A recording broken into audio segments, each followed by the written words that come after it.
Hai visto tutto il video? Sì, ho visto tutto il video. Hai capito qualcosa? Sì. E parli bene l'inglese? Sì, Però ed è di una verità sconvolgente. Non solo le testimonianze delle persone che sono state stuprate o dei preti poi durante l'interrogatorio al processo, ma anche di come sia stato strutturato un sistema di, oltre che di omertà, anche che tenesse nascosto tutto. Cioè, ci sono documentazioni che spiegano ai preti come comportarsi in questi casi, quindi c'era veramente la volontà di nascondere al mondo delle verità veramente spaventose. qualcuna di queste verità le vuoi, diciamo, raccontare pudicamente con le parole? Beh, queste verità, cioè le confessioni che sono state fatte, le stesse confessioni fatte dai preti poi processati e reclusi alcuni per alcuni anni, poi riammessi chissà con che coraggio anche di nuovo nelle parrocchie, ma poi anche gli spostamenti che venivano fatti dai preti, cioè i preti indagati venivano spostati di diocesi e continuavano a fare il loro lavoro e le loro violenze. Oltretutto anche senza nessun sostegno per le vittime, anzi si vedeva nel filmato un fondo da 7 milioni di dollari non per le vittime, ma per gestire per coprire questi misfatti, queste violenze fatte dai preti, quindi pagando, risarcendo di nascosto le persone che venivano violentate. Filmato veramente impressionante. Ecco, impressionare aiuta a riflettere? Impressionare può aiutare a riflettere se le persone sono capaci di veramente di fare un'autocritica.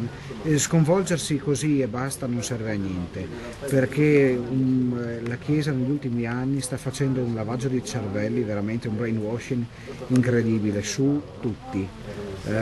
Quindi invito tutti veramente a ragionare con la propria testa. La fede è una cosa che ogni persona può avere o non avere, però non c'entra niente con l'istituzione Chiesa. Questo volevo precisarlo, perché uno può essere cattolico credente ma non credere nell'istituzione o non essere d'accordo su tutto ciò che l'istituzione vuol far credere ai credenti e ai fedeli. Ecco, ti giro diciamo, una definizione di un personaggio abbastanza influente che gira da queste parti.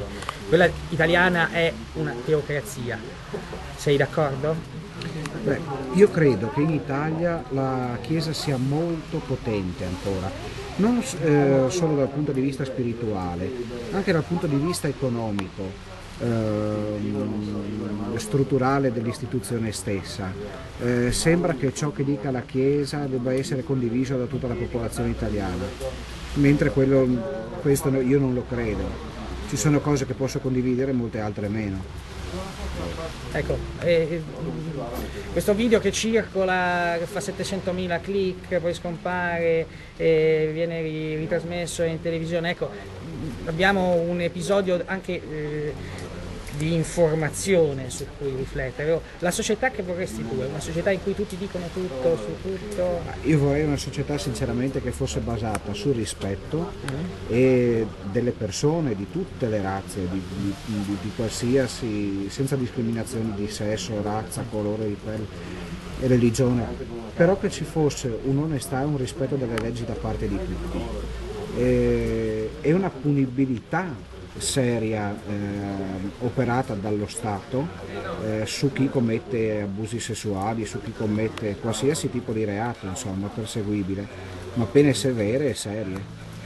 Certo, certo. Dunque, in conclusione, visto che qua si è parlato di riflettere a partire dai video molto eloquenti, ecco, la riflessione che tu speri gli italiani si portino a casa dopo giovedì sera alla trasmissione di Sant'Antonio.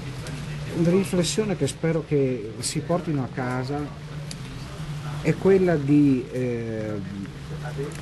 comunque fidarsi delle persone, ma avere molta attenzione verso i bambini, non cedere i bambini così a qualsiasi persona senza nessun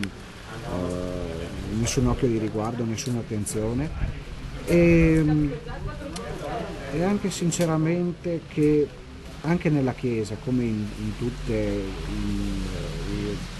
i vari mestieri, i lavori eccetera, ci sono delle persone che abusano o fanno atti di violenza, quindi non demonizzare solamente non so, gli omosessuali o chiunque altro, ma stare attenti anche insomma, che la pedofilia non è solo un fatto legato all'omosessualità, è un fatto che avviene nelle famiglie, da parte di nonni, genitori, zii, cugini, anche da parte di preti, insomma. Quindi non è un fatto puramente legato alla sessualità delle persone. Grazie.